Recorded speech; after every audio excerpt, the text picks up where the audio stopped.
জনগণের জন্য আর্থিক স্বস্তি এনে দেওয়ার প্রতিশ্রুতি দিয়ে নিজেদের বিগ বিউটিফুল বিলকে আইনে পরিণত করেছেন মার্কিন প্রেসিডেন্ট ডোনাল্ড ট্রাম্প। তবে মুখে সাধারণ জনগণকে স্বস্তি এনে দেওয়ার কথা বললেও বাস্তবতা বলছে ভিন্ন কথা। বিশ্লেষকদের দাবি, ট্রাম্পের এই কর ছাড় ও ব্যয় কমানোর বিলের মূল সুবিধাভোগী হতে যাচ্ছেন বিলিয়নিয়াররা। পরিসংখ্যান বলছে, যেসব পরিবারের বার্ষিক আয় $460,000 বেশি, তারাই পাবেন 1/3 কর ছাড়ের সুবিধা। $217,000 বেশি আয় করা পরিবারগুলো পাবেন মোট কর ছাড়ের 57%।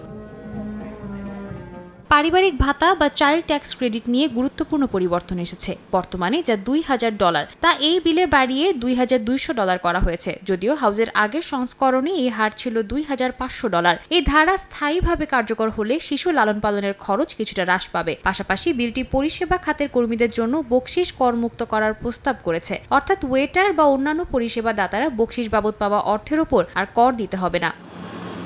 অন্যদিকে আইনটির জন্য সবচেয়ে বেশি ক্ষতিগ্রস্ত হবেন স্বল্প আয়ের পরিবারগুলো। খাদ্য সহায়তা কর্মসূচি স্ন্যাপে বরাদ্দ কমবে $68 বিলিয়ন, আর স্বাস্থ্যসেবা কর্মসূচি মেডিকেইডে কাটছাট হবে $930 বিলিয়ন, যার ফলে স্বাস্থ্য সেবায় ঝুঁকির মুখে পড়বে অন্তত 71 মিলিয়ন মার্কিন নাগরিক।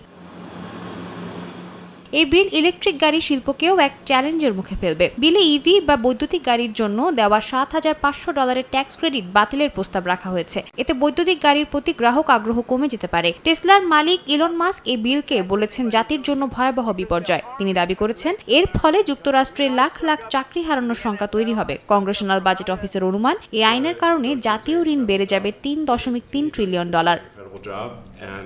সাদিয়া তাসনিম, সময় সংবাদ।